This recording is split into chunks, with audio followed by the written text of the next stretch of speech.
Bobby Gordon's Briggs and Stratton onboard camera. And there we go. Oh, no! Steve Grissom with a horrible crash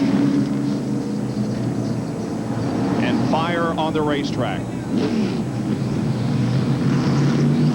It's knocked the gas tank out of the 41 car. That's what we see blazing over there. Is I think the gas tank is over against the wall. This is at the end of the backstretch. Greg Sachs has stopped over there, but the ambulance is on the scene very quickly. The driver involved is Steve Grissom. Just tremendous impact with the wall at the end of the backstretch.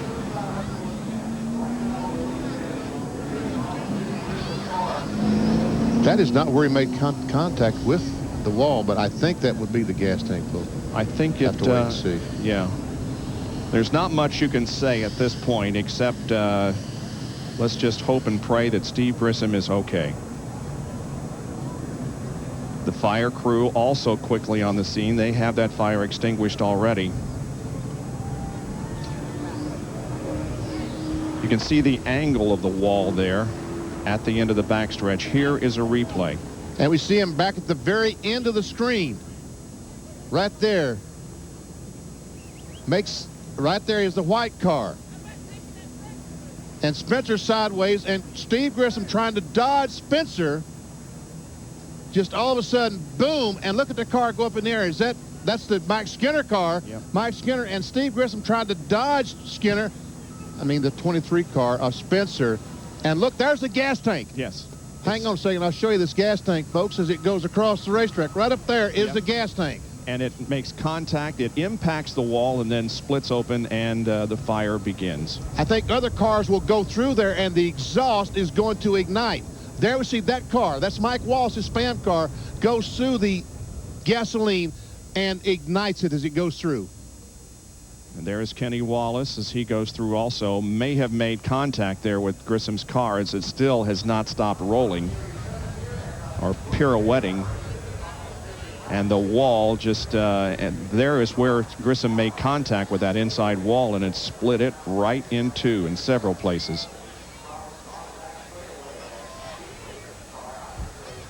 So they continue to work to get Steve out of the car. Here's the Pennzoil copter cam shot. And there we see Grissom. There we see the gasoline. Look at all that gasoline when it ignites, when he hits the wall. And there we see Mike Wallace go through, ignite the gasoline.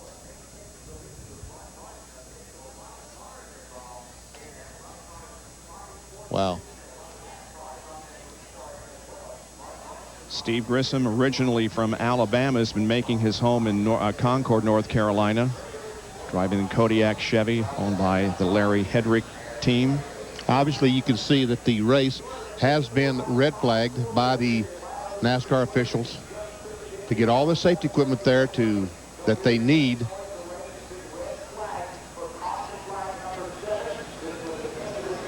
Hard impact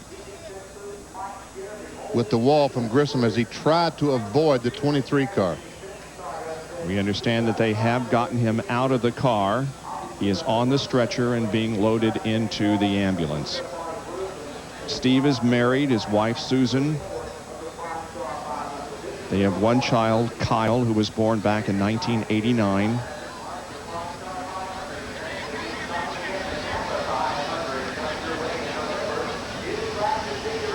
One of the most vicious accidents we've seen in Winston Cup racing in a long time. There we see the guys. They're watching the TV. They're watching the monitor just like we are to see if they can tell anything about their driver.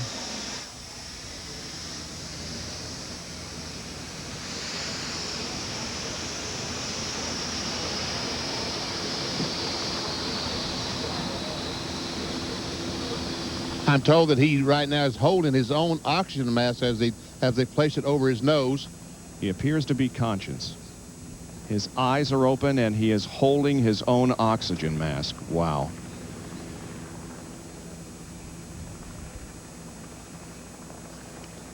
We'll continue to monitor this situation very closely, and just as soon as we have any concrete information on the condition of Steve Grissom, we will, of course, pass it along to you. In the meantime, let's take a break.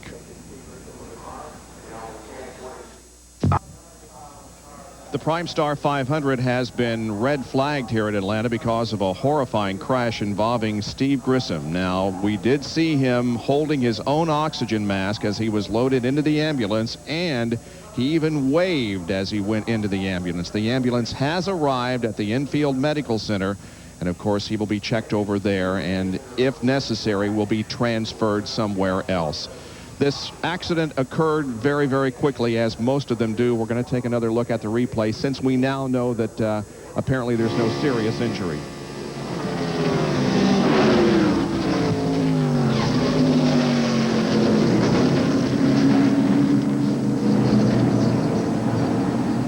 I mean, is that unbelievable? It's unbelievable how quickly that Steve Grissom is going straight, and the next instant he's going straight into the wall and backs into the wall, and then over he goes. And gasoline is thrown every place. Mike Wallace goes through it, ignites the gasoline. Kenny Wallace comes through, almost hits the 41 car as he's coming to a stop.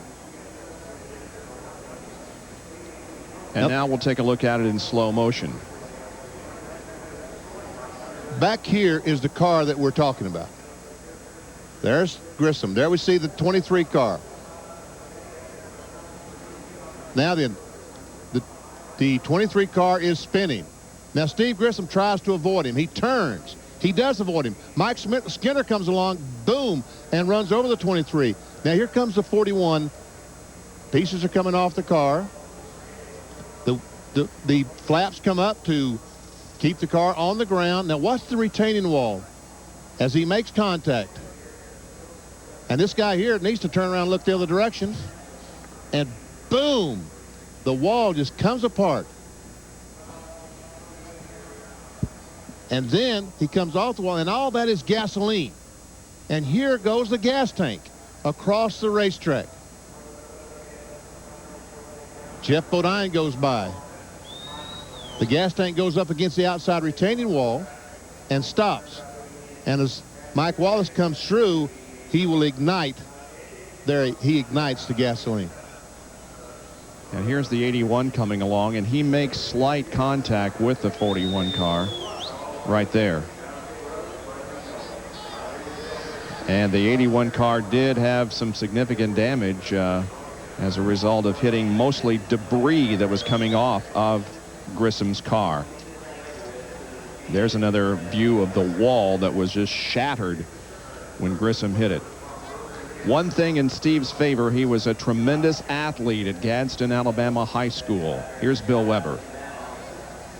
Okay, Bob, we're back here at the Infield Medical Center, and several team members and family members from other teams have been into the medical center, and I just spoke with Diane Bodine, who came out and told me that Steve is complaining of an ankle injury, and that's it. His wife Susan is in there. They have spoken, so Steve appears to be okay. He does have an ankle injury. That's what he's telling the medical people right now, so we'll have more information, but right now it certainly appears to be extremely good news for Steve Grissom after a horrifying crash on the backstretch here.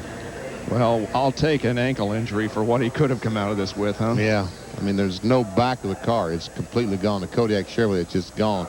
They do now have the car righted, and we'll put it on the rollback and drag it back to the garage area. There's not much left to take home, but maybe the engine is still good. And again, Steve continues to be in tremendous shape, and I think that's one thing that is in his favor. He was the Gadsden, Alabama High School football team captain in 1981. In fact, turned down a football grant to Alabama because he wanted to drive race cars. He also played basketball and baseball at Gadsden High School. Jerry? And Bob, he turned down offers to play at Alabama and Auburn as a high school All-American. Now, the pace car a moment ago came up to the start-finish line and stopped. That's the second time the car has come there. That time it came to pick up Ed Clark from Atlanta Motor Speedway. A moment ago, it came and picked up Mike Hilton, the vice president for competition for NASCAR, who came down out of the NASCAR booth and has since gone to the backstretch to look at that cracked concrete wall. They want to survey where the wall is broken, if it presents a problem for the teams to be able to complete the race, and what must be done, if anything, to fix the wall and how quickly they could fix it. There's the work continuing over in turn 3. The damage and there are people there surveying that crack in the concrete. See that van to the right of your screen? That's the van that picked up Mike Helton. And the guy in the blazer is Mike Helton. He's looking at the wall. There's Mike there talking to some of the other officials here, the NASCAR officials that are there. And there Mike walking back toward the wall. Thank you, Benny Parsons, for circling Mike Helton. And Ed Clark should be coming very shortly to that scene in the pace car to talk with the NASCAR officials. Now the pace car arrives on the scene. There we see Ed Clark just getting out of the pace car. He is the general manager of this facility here at the Atlanta Motor Speedway. And he now comes over to have conversation with Mike Helton.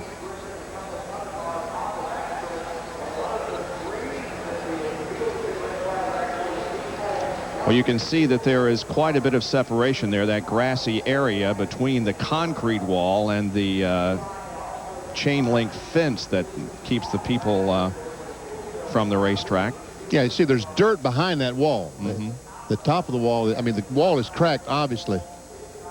It's obviously cracked all the way down, but there's a lot of dirt behind that wall. And we see the crew still trying to put the 41 car. What's left of the 41 car doesn't even look like a race car, because the back half is missing. And they're having difficulty getting it even on the rollback. Jerry, why the problems here? Well, ordinarily when they use a rollback like this, Bob, they simply hook to the front of the car and drag it up on the frame. And what we are being told by NASCAR on the radio is there is no frame left under the car to drag it up on, so the car keeps catching on the edge of the rollback. They finally decided just to get the front of the car on the rollback, pivot the rollback forward because the back of the car doesn't exist anymore, and that'll be enough to get the car pulled off the racetrack. But you know, look at this car. I mean, the back of it's gone.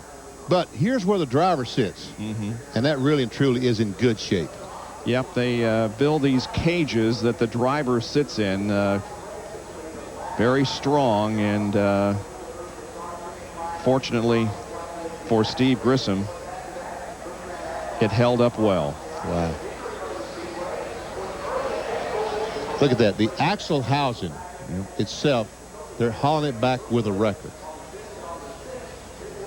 There's a trailing arm. The thing, this piece here is one that you've always heard about, the long trailing arm, the truck trailing arm. That's what that is. It's been broken loose, sheared loose from the cross member up of the transmission where it hooks.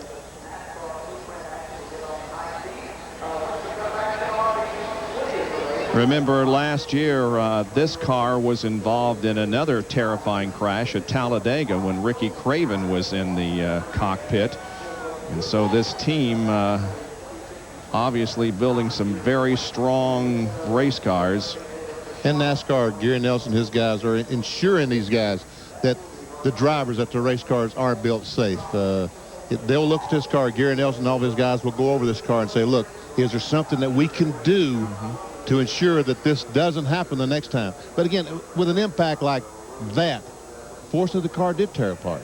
Yeah. I mean, it's an impact like that, it's going to tear up some stuff. Yeah, often when a car flies apart and disseminates that energy, it keeps it from the driver who might otherwise suffer the injury. Well, some cleanup going on back there. They're throwing some blocks of concrete that have been broken away from the wall.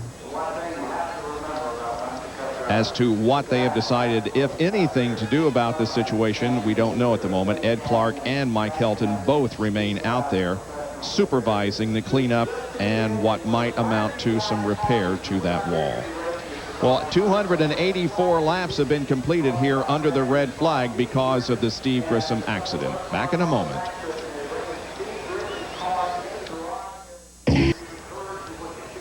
Primestar 500 has been stopped because of an accident at the end of the backstretch involving Steve Grissom.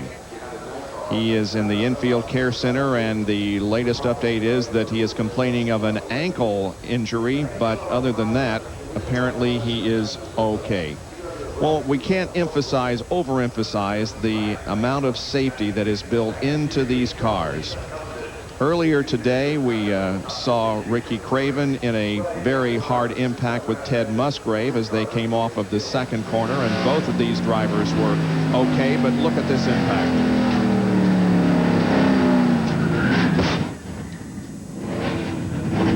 I mean, you're doing 60, 70 miles per hour, and you stop in the matter of feet. And we've talked to both these guys, and they said, man, I hate it happened. But they're okay. And now, this accident just a few minutes ago that scared the heck out of everybody.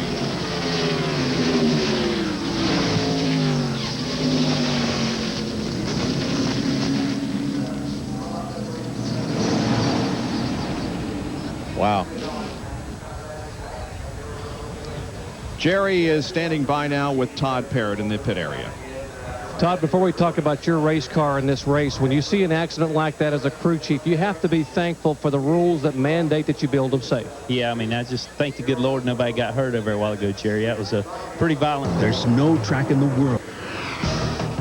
And we welcome you back to the Primestar 500, where the red flag continues to be out here because of an accident on the backstretch that has apparently resulted in no driver injury, but the inside concrete wall in the backstretch has been severely damaged, and they're making repairs to it.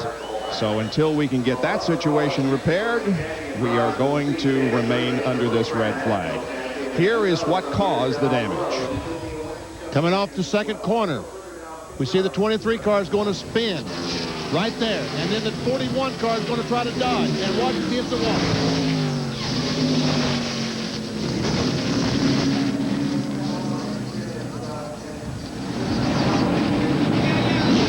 Driver of the 41 car, Steve Grissom, he is reported to be okay, although possibly with an ankle injury. We've talked to his wife, Susan, and she has very optimistic news regarding Steve Grissom.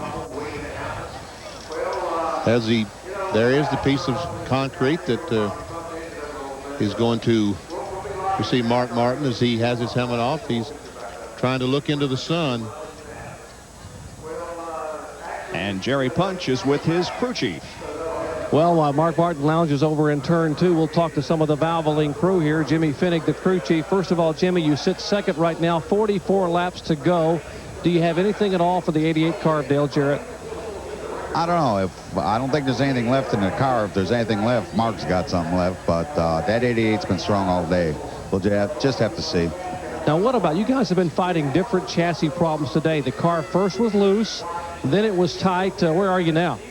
Right now, he said we haven't changed in the last set, that last set of tires to this set. So right now, it's about where he wants it. It's about neutral. Okay, you said you may not have much for the 3-part suit sale. Look at these prices. Here at Atlanta, on the left are some suites that have been built since Bruton Smith bought this racetrack a few years ago. And then if we keep going over, you're going to be able to see some new stands that are being built. 37,000 new seats that are. This will be the front stretch. Well, Dr. Jerry Punch is down on pit road, and he's standing by with the King. Actually, we're squatting here on the wall, Bob, and who better knows how well these cars are built than a man who got a sixth sense or something about steering around the wrecks, and you know, that saves us a lot of race cars. Well, we're showing the replays. The car actually just missing the Spencer car, which was spinning, and that's what the Grissom car, he goes very, very high. The Grissom car was trying to miss Spencer. He took the high line, able to get by, and now, geez, he just misses that accident. He sits the last car on the lead lap in 11th spot. Do you have anything for him left? Can you improve that position? Well, we've been running around 7th to 10th or 12th all day, just in and out, just according to where you are track position, and I think we decided we're last one on the lead lap. I think they're going to stop and put some tires on. Maybe that'll help him for 5 or 6 laps anyway. So oversteer and understeer. Did you always prefer a slightly tight or slightly loose car? Oh yeah, I mean you can to correct a car that's pushing. Really and truly, all you need to do is back off the throttle. I mean, obviously, if you back off a great deal, well, you're not going to run very fast. But to cure that problem, you back off the throttle. A loose condition. There is no cure. And it's like driving down a hill in ice and snow. Yeah. Up a hill is no problem, but down a hill is really, really tough. There you see they're putting another reinforced piece of concrete behind there. I think that's the third one that they're putting in place. Plus, they've got one here on the front. So they are making great progress back there. But at the moment, we haven't been given any indication as to how soon this event might restart. We're at lap 284 and 328 is the scheduled. Really fast car. How are you? Oh, I'm fine. I tell you, these guys built a super race car, and I mean, everything done what it was supposed to. And you know, I didn't hit anything that you don't normally hit, you know, with your arm or with your feet or anything. I mean, like I say, they done a super job. The car held up, done what it was supposed to do. And you know, unfortunately, we tore up this Kodiak Chevrolet. But again, you know, the guys, they'll have us something good. We'll be ready to go to Darlington here in a couple of weeks. Do you recall what happened, Steve? Yeah, last thing, you know, I remember, I guess, was coming off turn 2 there, and, you know, saw a couple cars. One, he kind of got loose, and anyway, he was trying to get it gathered back up, and everybody had to check up, and as we was checking up, you know, it's just kind of one of those deals. I guess the guys behind us didn't see it, and, you know, kind of somebody got in the back of me and got sideways, and once you're sideways, you know, you're not driving the thing anymore. You're just kind of a passenger. And, you know, with that, you know, from there, we come down, got into the inside wall. But still, I mean, again, these guys built a super race car and all, and, you know, just looking forward to get back out here, back at Darlington. Ankle injury? It's just a little bit stove up, but, you know, other than that, I mean, it'll be fine. Maybe just be a little sore tomorrow, but, you know, we'll be fine. Hopefully we'll be in Texas testing here in a couple of days. Well, you and I have a little running gag. At least you didn't break your nose, right? Yeah, and that's true. Okay, Steve. Thanks a lot. Jackaroo.